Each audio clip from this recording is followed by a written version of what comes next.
Hey everybody, it's Tom from A Cast of the Past, your favorite time-hopping video game podcast, and I'm here to remind you that on Saturday, November 7th, 2020, Josh and I will be 24-hour live streaming video games for a good cause. Through Extra Life, we are going to be benefiting the Janet Weiss Children's Hospital at Geisinger. We're going to be playing some crowd-pleasing favorites such as Super Smash Bros., Among Us, Fall Guys, Mario Kart, and more. Plus, we're going to be doing some unique things during the stream. We're going to be playing a live D&D session. We're going to have a movie watch along. We are going to record a live episode of this podcast during the stream.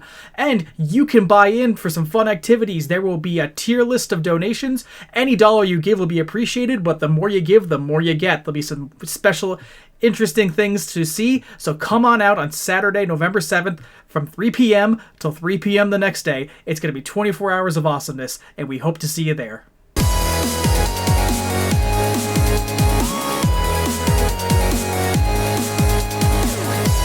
Welcome back, everybody, to A Cast of the Past, where best friends get together to talk about old games in a new light. I'm Josh.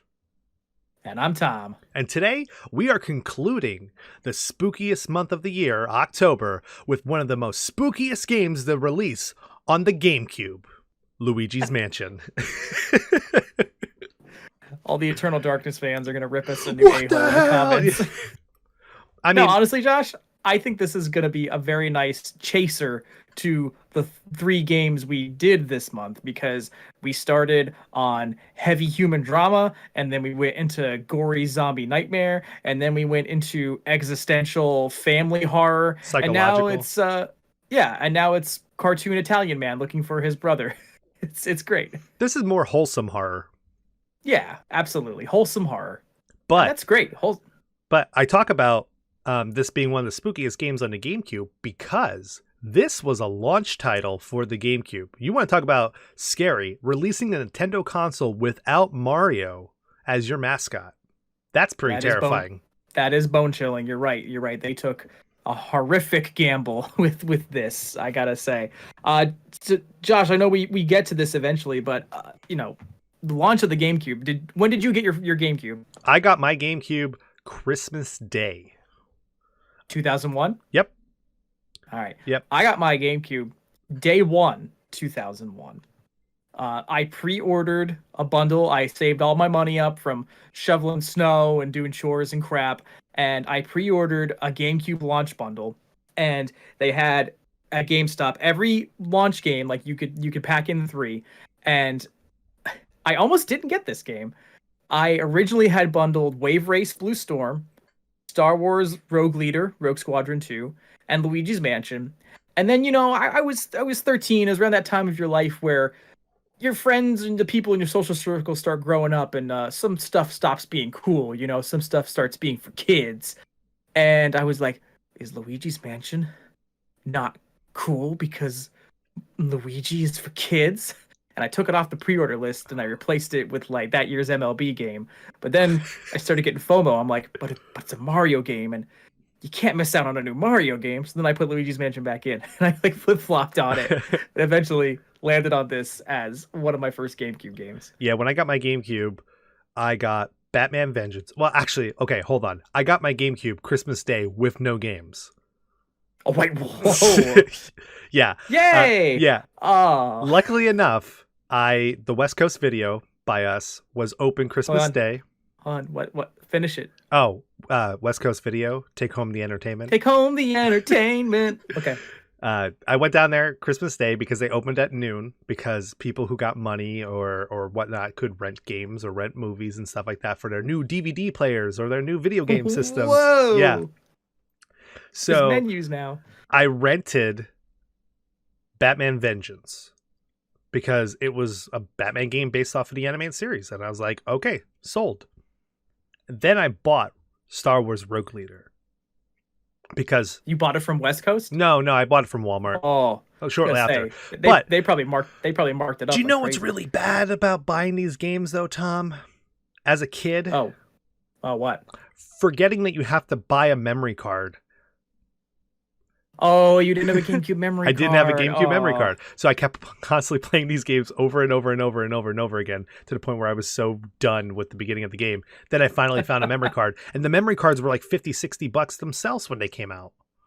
Yeah, everybody, don't think Nintendo's practices of pricing up their content is a brand new thing. Don't think an $80 Pro controller is some mysterious new practice of theirs. Everything Nintendo has always been expensive. But Luigi's Mansion was a game that I played and beat 1 month ago. So you're saying, in a twist on this podcast, this is a game that you hadn't played before, and I had. Correct. This is my first. This is my. This is my first time playing Luigi's Mansion. Oh my gosh! I get to lead you. I get to be your shepherd through gaming history. It's so fun though, like because like usually when we do these, it's one of us hasn't played the other game most of the time. Like so, yeah. I'm. You didn't tell me that. You saved that surprise for the show. Thank you. Yeah. So I was very interested to jump into this game because this is a game that, 19 years old right now. And did I miss a classic? I don't know. So tell me about the development process and the nitty-gritty of this, Tom, so I can jump in and talk about this game. All right. So Luigi's Mansion, this is a game that its developmental roots begin in the N64 era, to be 100% honest with you. And at its core, Nintendo always knew that they wanted to make a game that was set within like a contained location, and they decided on a house pretty early. They knew it was going to be within a house, and Mario was the initial main character, and its gimmick evolved. It was not initially a horror game, but they started playing with lighting, and they were experimenting with like the shadowy dark look with lightning and firelight, illuminating areas. And then they were like, this would be great for horror. And then they were like, Mario can't be the star of a horror game because characteristically he's brave. So they slotted in Luigi's arc as like becoming a full-fledged character. Let me ask you, Josh, are you a Luigi fan? I am. Do you like fan. Luigi? Yeah. What do you like about Luigi? I love John Leguizamo, and I okay. No. What do you like about the real Luigi? I like him because he's the underdog of the two Mario brothers. Mm-hmm. I mean, he's always second fiddle, and I think he deserves more respect than he always got because people are always like, I want to be Mario. Like, actually, I think the green and blue combination for his suit is a little bit cooler than Mario's right now. Like, I had something. I mean, even playing Mario 2, he was a better of the two characters to play because he had the little leg flutter thing. Yeah, but yeah. I mean, Luigi was always just a fun alternative because, like, sometimes you don't want to be the main character, right? Like in Halo 3 ODST. But so Luigi, I feel like in the mid 90s up to like the early 2000s is when they really started giving him even more personality traits that have turned him into the character we know today. For a while, it just in official Nintendo canon and media, he was just Mario's reliable brother who was taller and can jump higher. But then they started, as you said, putting an underdog aspect on him. He looked up to Mario. He wanted to be a hero like Mario. But he was a little bit of honestly, he's a coward. Yeah. He's a little scaredy cat. And this is where that all came to a head. This was decided they were going to give this game exclusively to Luigi. And what's interesting about this game is that it's very important to the existence of the GameCube. I mentioned earlier they switched it over to horror when they were like playing with the dynamic lighting and the shadows and the particle effects. You notice how, I'm sure you noticed, anytime you walk down a hallway, Luigi will kick up some dust because this is an abandoned spooky mansion and the dust will float in the air. Well, every time they incorporated a new kind of environmental technique like that, they had to talk to the people designing the specs for the GameCube and say, this needs to be capable of that. And that's how the GameCube's technological powers were built up. It was basically in tandem with this game. So this was first revealed at Space World in 2000, the very same Space World where they showed off that infamous realistic Zelda trailer where Link is sword fighting Ganon, and it made everybody think, oh, the next Zelda is going to be photorealistic, which was a ripple effect that caused the backlash against Wind Waker. But that's for another day. And then, yes, this was released as the launch Mario title for the Nintendo GameCube, which was unique in that it was a Mario title, but Mario didn't play that big of a part in it. Nope. So were you aware of this in 2001 around the hype of the GameCube release? Yes. I was aware of the game, and everyone was talking about like, oh, this is going to be the first Nintendo console to not launch with a Mario game. Like it was weird, and I know a lot of people were hesitant about it. And when it came out, it received some mixed reviews, some majority positive, but like mostly like 7s out of 10s, 8 out of 10s, somewhere there. It was never like an OMG, this is a must-have game for the console, especially when you're comparing it to something like Rogue Leader. Yeah. I think this was a game though that later down the road received the respect that it needed. The same way that I feel like some people have started to respect Super Mario Sunshine more recently. I think there's a generational nostalgia that is involved with both of those. And I agree with you. I think the GameCube's release coming so close to the Xbox, they were within days of each other. And, you know, the way Halo blew up in the mainstream, and then Super Smash Brothers releasing a month later became the only GameCube game people wanted to talk about. This was kind of regulated to, you know, maybe cult classic status, you know, passionate small fan base, but not going to be a mainstream conversation piece. But it's had a healthy life because of that. We'll get to that later. So Josh, I want to hear about your gameplay experience. This is not a long game. How long did it take you? I think total it was like 4 or 5 hours. Okay, fully. that's about like the average, yeah. And Nintendo acknowledged that this was not a long game, but they built in certain challenge aspects to keep you coming back. They were banking on the game being so appealing in both its atmosphere and gameplay that you would want to, you know, jump back in, you know, for a nice little gameplay session. Would you say banking on because of all the money you collect? Yeah, that is a vital part of this experience. Yes. So yep. playing it though, I had really all I ever remember people saying is that it constantly got blisters because of rotating the analog stick. But like if you read how to play this game, you don't need to roll the analog stick. You just push the analog stick in the opposite direction of it. And I was so confused. Like, why is everyone saying that it's hurting their hands and stuff like that? This is very simple. I could easily see this being like a victim of people just misreading things. Can I say this game? This game would destroy Joy-Cons if it was ever ported. I have not gotten to play Luigi's Mansion 3 yet, but I mean, even without rolling it incorrectly, just the amount of tension and pressure you have to put on them to suck ghosts into the Poltergust 3000, you got to drag them all around and everything. So the C-stick and the thumbstick of the GameCube, much sturdier. So if I had to sum up my overall impressions on this game, I would say that this game is wonderfully frustrating. Interesting. Okay, why so? I love the game. It was super fun. It was very fun. The world was cool. All of the ghosts were great and unique, and they all had so much character to them. Boss battles were horrendous. I hated the boss battles in this game. All 4 or 5 of them that's there. Mm-hmm. And collecting the boos was the worst experience that I had getting into this game towards the end, where, oh, this boo has 300 seconds. Okay, suck it up. Okay, you got 2. Now run into another room. Okay, run into that room now. Have the scene play through again of the boo appearing. Go over, suck it up, 2 seconds. For another 2 seconds, it runs over to another room. Go through the animations again. Do it constantly over and over and over again to the point. And then you had to collect 50 boos. And I collected all 50 boos. I collected every ghost in this game and all 50 boos.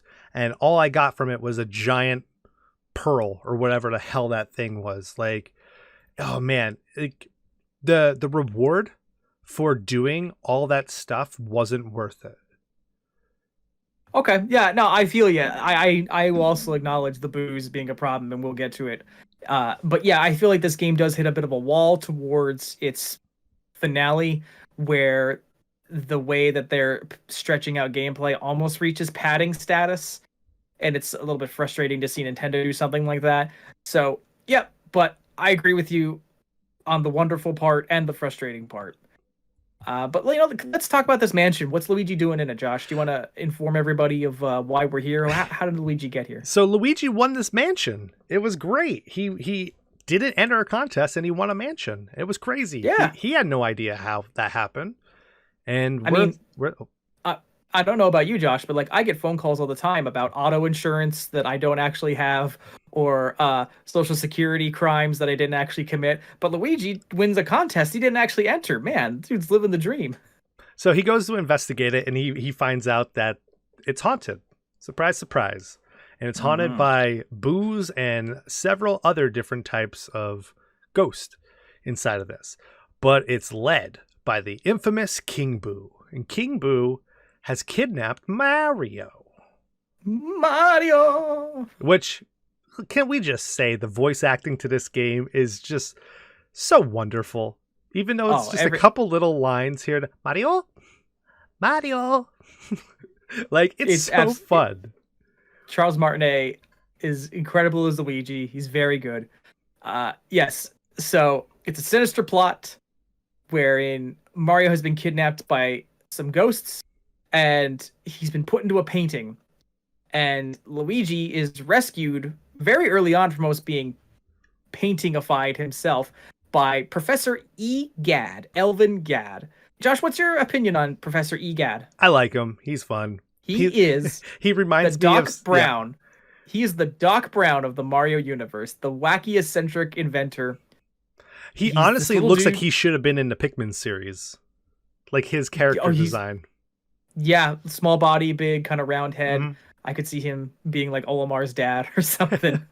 He rescues Luigi. He has a little laboratory outside the mansion because he's been studying it because it's haunted. And he has a bunch of inventions, and the invention that he gives Luigi to capture ghosts is the Poltergust 3000, which is this goofy, funny little vacuum cleaner device. And so this is basically where like the kind of Ghostbusters analogy comes in.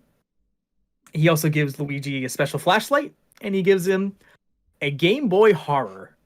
And Josh, can you tell us what the Game Boy Horror kind of does within the game? A Game Boy Horror is pretty much your inventory system. You get your map inside of it, but he carries a little Game Boy around with him.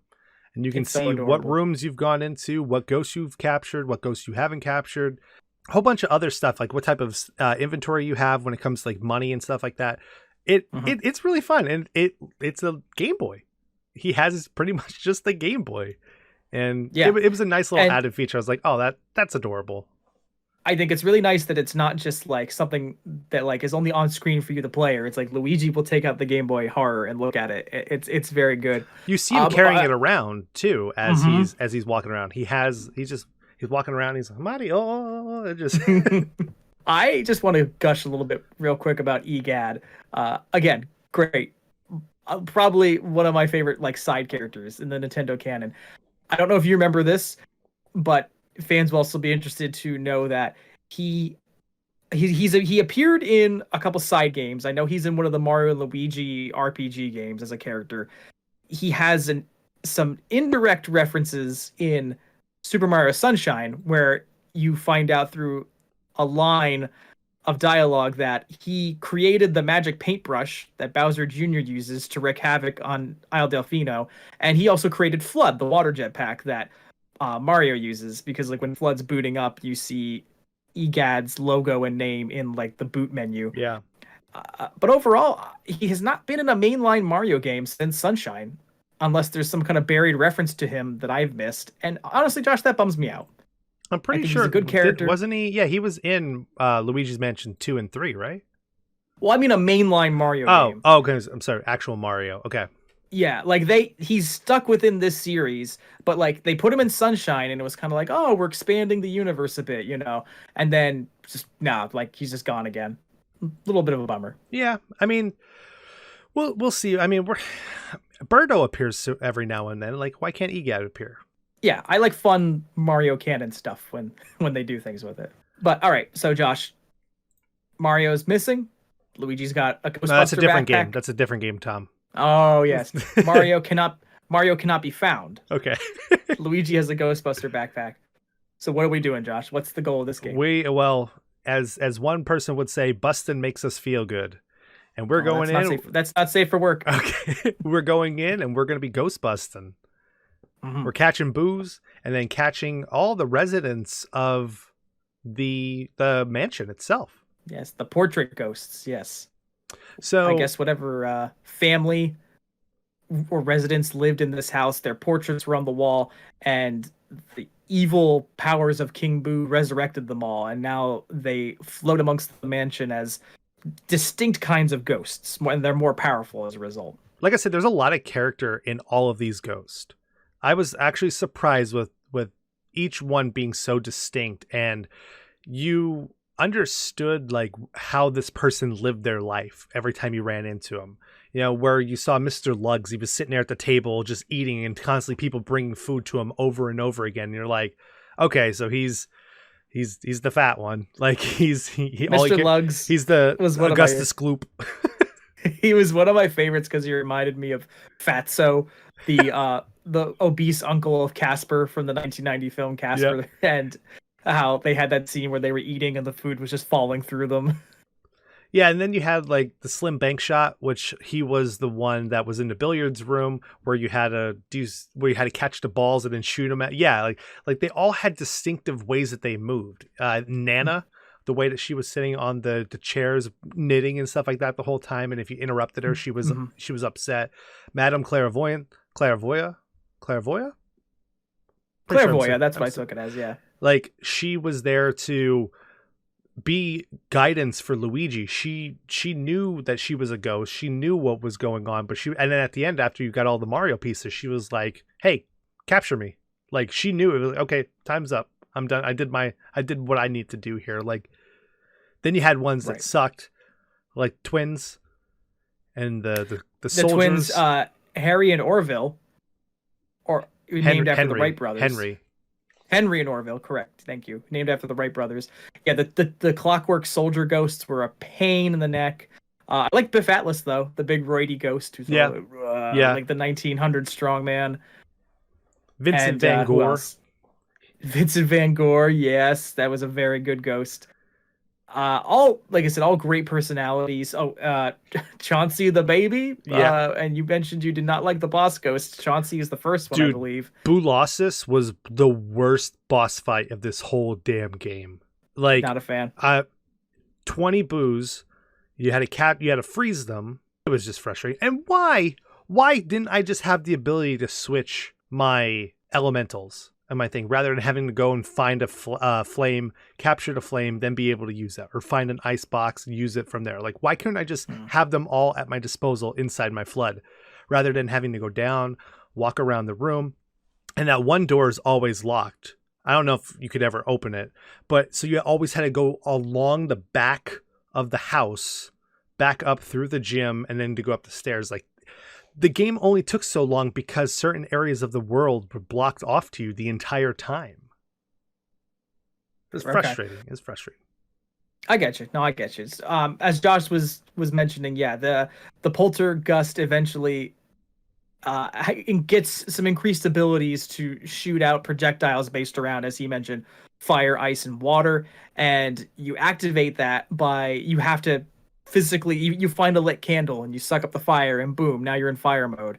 And if you use the GameCube's analog triggers, you push down a little bit, it'll be like a tiny string of fire. But if you push it all the way in and get the click, much bigger burst of fire. And then that applies to all the other ones. And there's ghosts that have context for things like that. Shivers, the butler ghost, he's kind of wandering the hallways, and he's cold. His name's Shivers. He's always like, "Ugh." And if you fire element the candelabra he's holding, it ignites, and he doesn't like that, and he starts freaking out, and he'll run to his room to put out the candle, and that's where you can capture him. So they do little puzzles like that. There was a lot of nice puzzles. Mm-hmm. I will give it that the creativity with the puzzles of getting all the ghosts to be active was really good and really nice every time you experienced one of them. Yes. But Josh, you mentioned getting lost in the house, so let's talk about this mansion.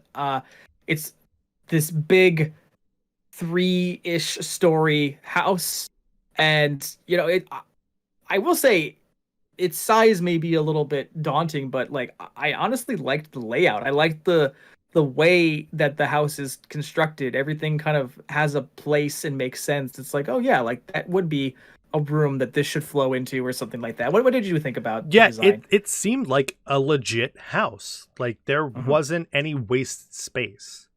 Yeah, you had the 3 floors and then you had the basement. Yeah. And like even the basement, the way that it was set up was like very like storagey, mixed with a dungeon as well. But it acted like a real house would.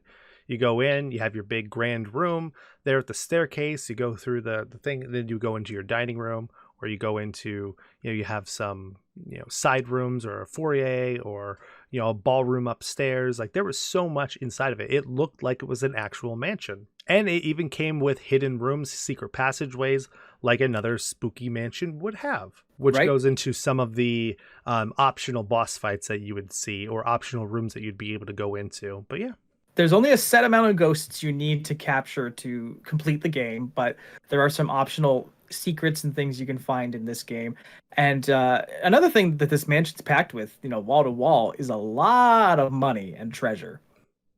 And Josh, talk to us about the treasure, like what kind of purpose it serves. So you actually would go through and everything pretty much has money in it, whether it's coins or gems or paper bills or gold bars hanging out everywhere.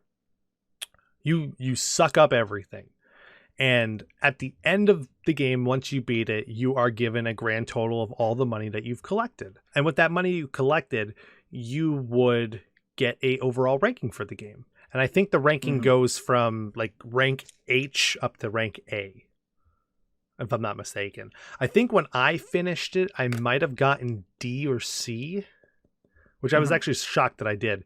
But every time you get hit, money sometimes flies all over the place, if I'm not mistaken. Very similar to like Sonic losing rings. Right. And then it can disappear. Right. But yeah, and then your rank corresponds with a nice little treat at the end. You find out that however much money you did get, Luigi uses it to rebuild his own mansion. Yeah. So in the way, it's like you're helping Luigi towards getting the nice, happy ending that his circumstances did not set him up for. He was thrown into a crappy situation, but at the end he can make something out of it, which I think is really cool. Yeah, when I finished my house, my mansion kind of looked like just a normal, like 2-story, 3-story house, and I was like, I could live in that. Yeah, I was fine with that.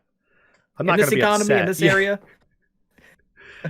Yeah, I got the infestation gone. We're good there. We don't need to worry about it anymore. So, Josh, did you have any kind of favorite rooms in this mansion? Any kind of favorite locations? Nothing really stood out super much. Like I said, I think it was more just I was getting frustrated with some of the boo stuff, that it was taking my enjoyment away from the game. Yeah. So, as Josh was mentioning, like towards the end of the game, King Boo fills the mansion with 50 boos, and they're hidden throughout, and you've got to go hunt them down. And they have some of the highest health points of any enemies in the game. And when you find them, you'll come into the projector room and there'll be a boo there. And you can start sucking him up, but then he'll run away through the wall. And that's different from other ghosts. Like other ghosts would be contained within their room. So if the boo leaves the room, you've got to follow it out. You can try to continue capturing it in the hallway, but if the boo goes back into the room that it just left, as you mentioned, it's back and forth, and it's like, oh, this is not fun. No. I would say I had spent maybe close to 2 hours with just chasing boos down from room to room to room to room. And I was getting so frustrated where I didn't even want to finish the rest of the game. And I was like, I'm so close. I was at like 48 boos. And I'm like, these last 2 are just pissing me off so much. I just, is it worth it? And I didn't know what I got. I didn't know what I got after I got all the boos. And then I got the last one. I was like, are you kidding me? Like that was it. I got a gold diamond. Like it wasn't worth it. And Nintendo has that habit of putting collectible stuff into games and it not being worth it.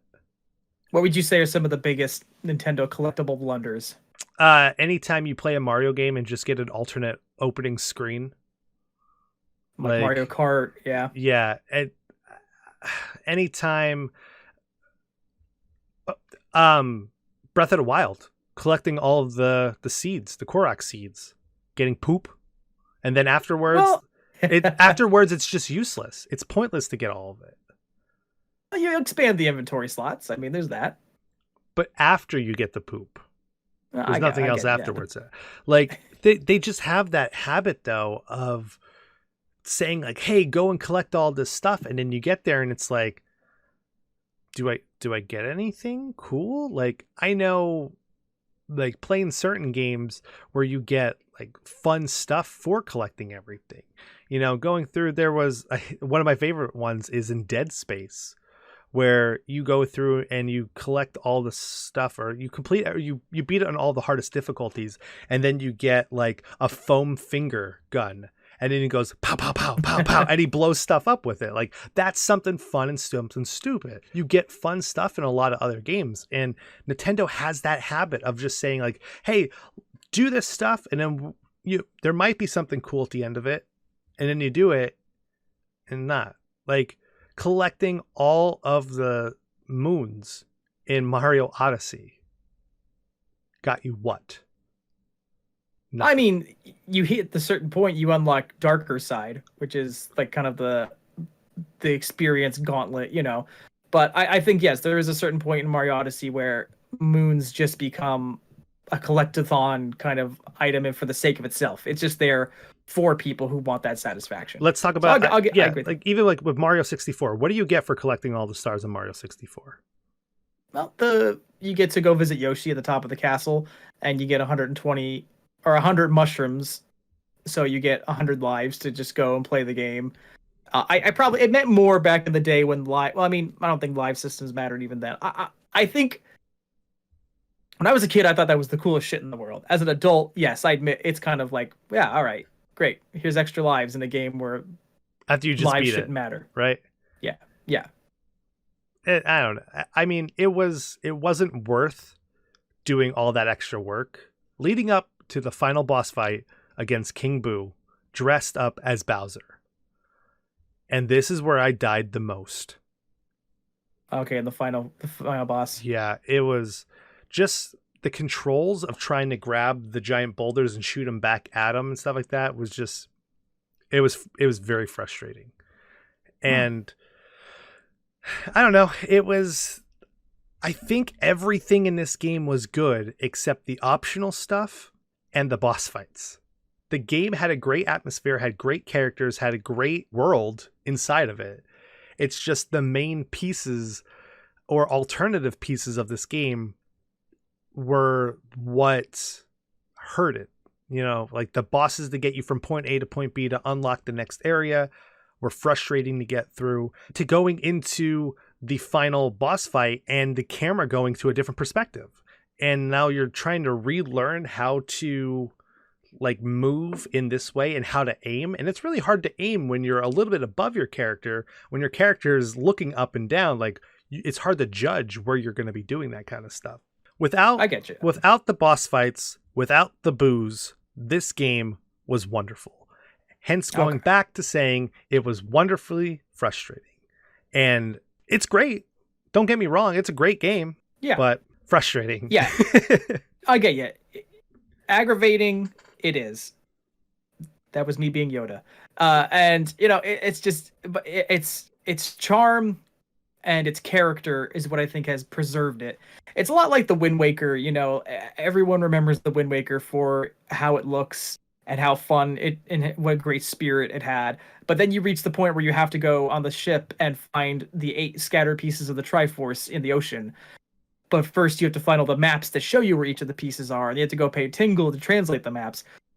Like, I've never replayed Wind Waker more than 2 or 3 times, and every time I get to that, it's like, oh yeah, right, this is where I hate the game. So yeah, there's a common theme in Nintendo games this era where they make very striking masterpieces, except they don't end up as masterpieces because there's one thing that kind of cripples the experience. It's a bummer, but yes, that is a little bit of the legacy of this game, is that put Luigi in the spotlight, gave him the most character he had up to that point, and gave him a unique adventure that a Mario game had not really dabbled in before.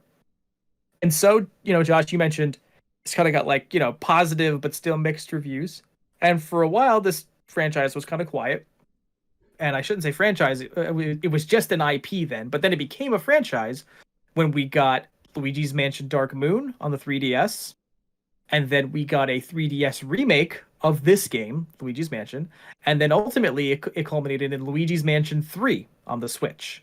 Now, Josh, have you played any of those games? No. I Okay. own Dark Moon, and I still have it sealed. Okay. Well, hey, that's a Nintendo game, so that's instantly worth $20 more than it probably originally was. It's true. Dark Moon, I have heard, has a very, very mixed reputation, like even more than this game does, and not just critically, even with the fans. They're like, oh, it's like things about it I've heard are a lot less fun, a lot more tedious. I've heard that the Luigi's Mansion remake on the 3DS is good, if a little bit messy because the controls don't translate that well without two full use thumbsticks. And I'm a little bit of a bad fiance because Mary got me Luigi's Mansion 3 last Christmas. I haven't played it yet. My intention was let's wait until Halloween time and play this because then it'll make the most sense. So I've got like 9 days to hurry up and play Luigi's Mansion 3 so that it works. You gotta play as Gooigi. Gooigi, yes. The doppelganger introduced in the multiplayer of Luigi's Mansion on the 3DS. But you are missing one more game. Oh, am I? Straight from Dave and Buster's themselves, the arcade version of Luigi's Mansion. Well, I actually realized I'm missing one more game. But tell me about your game real quick. So, because I'm only fleetingly aware of this. Luigi's Mansion Arcade was, think about like the Jurassic Park game, the shooter, right? You go into a dark. You mean the Lost World one, right? Yes. Where you're in. Yes. Okay. You go into a nice little cabinet, standing up or sitting down. I think it's sitting down. And you reach down and you pull up your poltergeist. And then you're just sucking up ghosts left and right. And it's pretty much just a rail shooter in Luigi's Mansion. And it is fun and it is wonderful. And Can I ask a question? Yes. He says at Dave & Buster's. Yes. Does that mean the game costs $10 to play? I'm not sure how much it costs. I know when I went to Dave & Buster's for a work thing and they gave us unlimited games, I spent almost an hour inside the machine. That's the dream, unlimited Dave & Buster's. Because that was fun. But then I know that there's one more Luigi's Mansion style game, if I'm not mistaken. Was it a part of Nintendo Land? Yes, there is a mini game within Nintendo Land that is based around Luigi's Mansion, and it's a 5-player game, and it's super cool. You have to assume, even though the Wii U is not even 10 years old, people just don't know it because it underperformed. What is this antique? It's a heartbreaking thing. But 5 players, one of you using the gamepad, you are a ghost, and you're using the screen. You can see everybody and you. The other players play with Wiimotes on the TV, and they can't see where the ghost is. And the game is about like the ghost trying to pick off all the players, while everybody else is trying to stop the ghost using their flashlights. They're like, Professor EGAD flashlights. It's very fun. It's very good, and it's just good stuff. Yeah, it's a very good Luigi's Mansion piece of media. It's nice though that they have little spin-offs. I've actually never played Nintendo Land. I heard it's fun. It has some hits and then a lot more misses on it. The hits, in my opinion, the hits are so good that they overcome the misses. And I would love a sequel. Would the hits on the Switch rival Wii Sports? It's not fair to compare them that way because they're not it's not the same kind of thing. Like okay. It's just it was probably the defining use of the gamepad. I'm not gonna lie, and it has for me led to some very memorable multiplayer experiences. Overall, Tom, what about your experience with the game? Like what's your take on Luigi's Mansion? I think this is similar to you. Like this is one of those examples of like how Nintendo games have just a unmatched amount of care and creativity in every single area. It's not a game that lasts forever. In fact, you can beat it so quickly. Maybe that's kind of a detriment. Like this is a delightful experience that I think everyone should give themselves a chance to have at least once. It's very fun. It's got a degree of creepiness to it, but like in that, like you said, that wholesome way. the lighting and the animation effects for its time are incredible. I think, you know, you were talking about it. I don't know if you remember the mirror hallway within the mansion, but there's like a Yep. big long hallway with a mirror, and it's like it reminded me a lot of the mirror room in Super Mario 64, where in that game you could only find the painting for a certain world by looking in the mirror. And it was like, at the time, it was like, wow, that's an incredible display of like the N64's power. And in this, Luigi can only catch ghosts that appear in the mirror, but like they're present around him. And it's just this nice little, like, basically a tech flex of the GameCube. It's like, look what we can pull off, you know? Yeah. So I think for what it was in its time, it's pretty dang good. It's aged a little poorly in terms of its gameplay and its pacing, but this is fun. Like, fun is fun. I had a good time, and yeah, I could recommend it. It's not like a must play, but it's definitely like, I don't know. It's like, for me, this is gonna sound like the weirdest comparison in the world, but I mean it. It's like, it's similar to the Fast and Furious movie franchise, where it is not high art, but it is so undeniably charming and fun and character driven that I would come back to it time and again. I'm hoping that analogy tracks if you get what I'm saying. I actually do. I do understand exactly where you're getting at with that. Yeah. So that's where I am. And Josh, would you definitely recommend this to people or not recommend it? What do you think? I would recommend this to people to play at least once.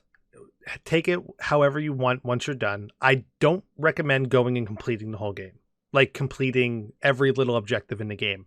Go through, play the main story, enjoy the characters for what they are. The main ghosts are great. The Boo story, not so great, unfortunately. I will praise Nintendo for being adventurous with this game, because everyone's always, well, it's just another Mario game. It's just another Mario game. Now, granted, 2D Mario games sell like hotcakes. 3D Mario games are very hit and miss sometimes. But when it comes to them thinking outside the box, Luigi's Mansion, Kevin Toad Treasure Tractor, Link's Awakening, all other, I would consider Link's Awakening a part of that because it was another company that made that game. It wasn't actually a legit Nintendo release, right? Or okay, Capcom, hell, even doing Legend of Zelda 2, changing up the formula. You know what I mean? Like, being adventurous with their franchises. Like, sometimes it works, sometimes it doesn't. And this is a time where I think over time, it's gotten the respect that it deserves. Whether it's not a masterpiece of a game, but it is a staple of the GameCube. But overall, I agree with you. I would say definitely try it, definitely play it. You might have fun with it. I mean, it's a kid-friendly version of Ghostbusters. Exactly. Fun time for the whole family. Yep. So, Josh, I just want to say on our behalf, thanks to everyone for joining us through these spooky games through the month of October. We hope you enjoyed them. If you've got any suggestions for horror titles we should pick up next October, we would gladly welcome anything that could fill our calendar. This is a fun month to do, and we hope you enjoyed it. Josh, what would you say? Let's just do something fun real here. You want to rank, or at least just say what you think the highlight of the month was for you? Highlight of the month, honestly, over on twitch.tv/castofthepass, playing through the original Resident Evil trilogy with everyone in our Twitch chat was wonderful. The days that we've spent playing through those games and just talking about how crazy and stupid and goofy and corny and campy all these games were, but at the same time being so damn lovable and great games still to this day, was probably the highlight of the spooky month of the year. For us. That's awesome. I think the community joining us together and experiencing games was the best part of this month. And then going through and having you finally play Resident Evil 2 was probably like the pinnacle of it. I was like, I was just so happy that you got to finally experience that. You're just a proud papa. Yeah. Yeah. What about you, Tom? But yes. As always, thank you to all of our fans. I love you all so much. You're the best. And I think the biggest takeaway from this for me was probably PT. I'm fascinated by PT now, and my highlight was honestly putting my fiance Mary down in front of PT, turning all the lights off, putting over your headphones on her, and just being like, "Play this." And she's like, "What is it?" I go, "Just play it. I'm gonna watch it." And she was like, "This is weird," but then watching her be like, "Huh," or like, "What? What's going on?" It's like that was fun for me. But no, I got to play some very incredible games this month. Got to have a lot of great conversations with you. And just thanks for joining us. This was good stuff, and I'm looking forward to what we're doing the rest of the year. Yeah. So, do you want to spoil what we're going to be doing in November? Well, November is going to be another themed month. We're kind of getting addicted to themes, so we're going to have what we're calling games we're thankful for. Obviously, here in America, it's Thanksgiving towards the end of the month, so we want to reflect back on games that have had a big impact on our life. So we will have some episodes where we get deep into the feels about, an important title or two. But until next time, this has been Josh and Tom, and we'll see you in the future. Well, that's all the time that we can spend in the past, so thanks for listening. Subscribe to A Cast of the Past on iTunes, Stitcher, and Google Play. And stay up to date with The Cast of the Past by making sure you follow us on Facebook, Twitter, and Instagram. There you can be the first to know when new episodes drop, as well as joining in on discussions on all things gaming. And until next time, we'll see you in the future.